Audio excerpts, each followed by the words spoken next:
Hello, my name is Brittany Dean, and today I'm going to be talking about whether the military should be allowed to use enhanced interrogation techniques to gain information from suspected terrorists.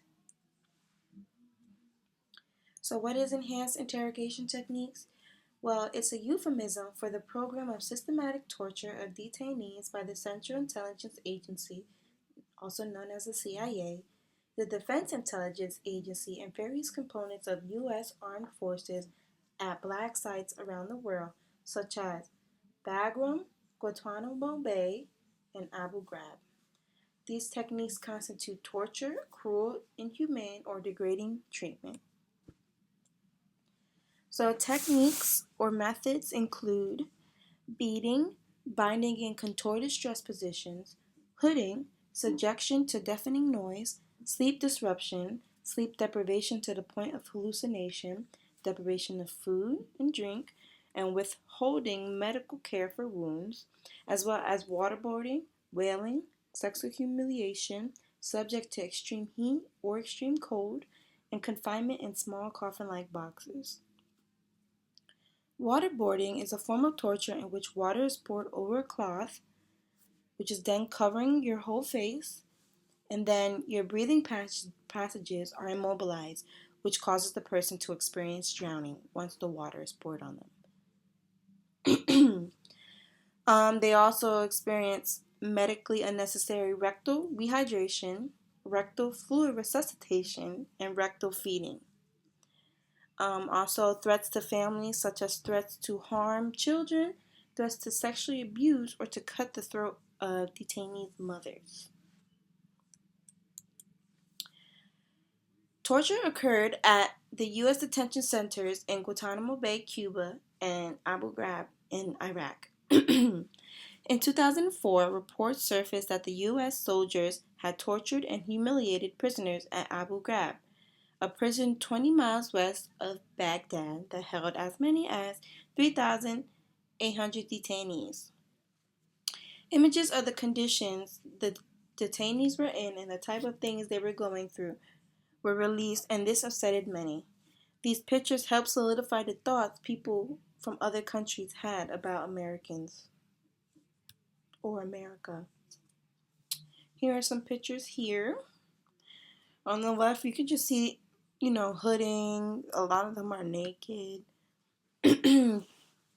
One's being held like a dog on a leash. This one to the right, it states that this guy died after being there for about 4 hours. He died from his injuries, which were beating and torture. And here are the guards just, smiling with him. What images does this portray for America? The announcement about the mistreatment at Abu Ghraib and Guantanamo Bay made it easier for Sunni jihadists in Iraq to paint the United States as a villain.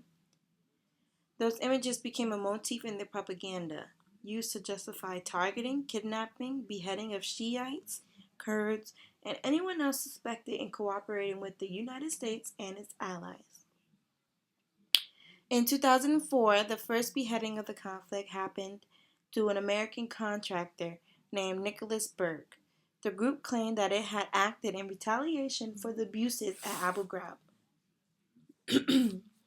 Also, the torture revelations made it harder for the United States to recruit potential Iraqi allies.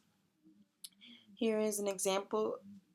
In 2005, Australian, British, Canadian, and New Zealand military lawyers stated at a military conference that their country's cooperation with the United States across a range of military, intelligence, and law enforcement activities in the war of terror would continue to decline if the United States persisted in using torture.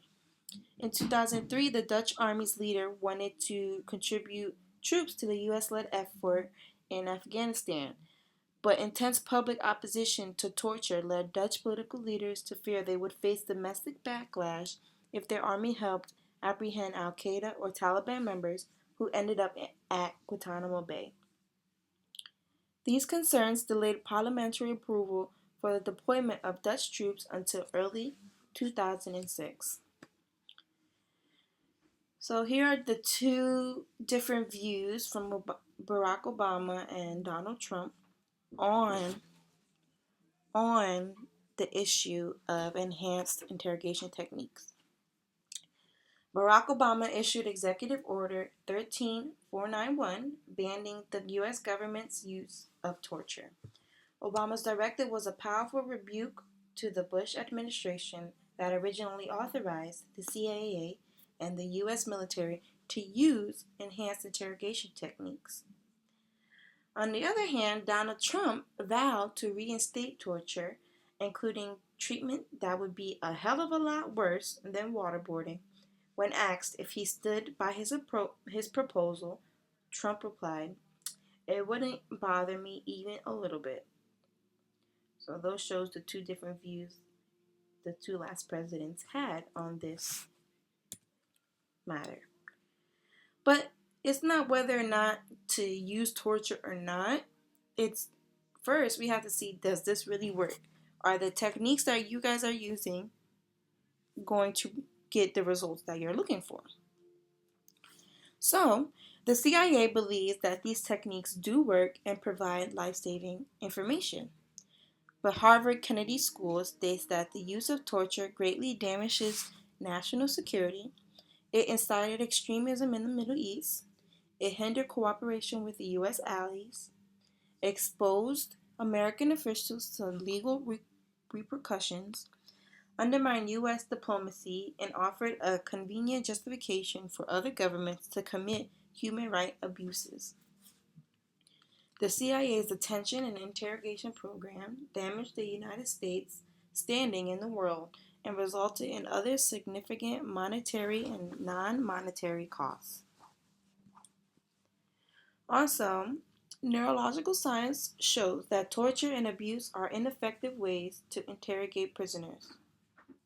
According to a statement by 25 former interrogators and intelligence professionals from the U.S. military and other federal agencies, stated the application of psychological, emotional, or physical pressure can force a victim of torture to say anything just to end the painful experience.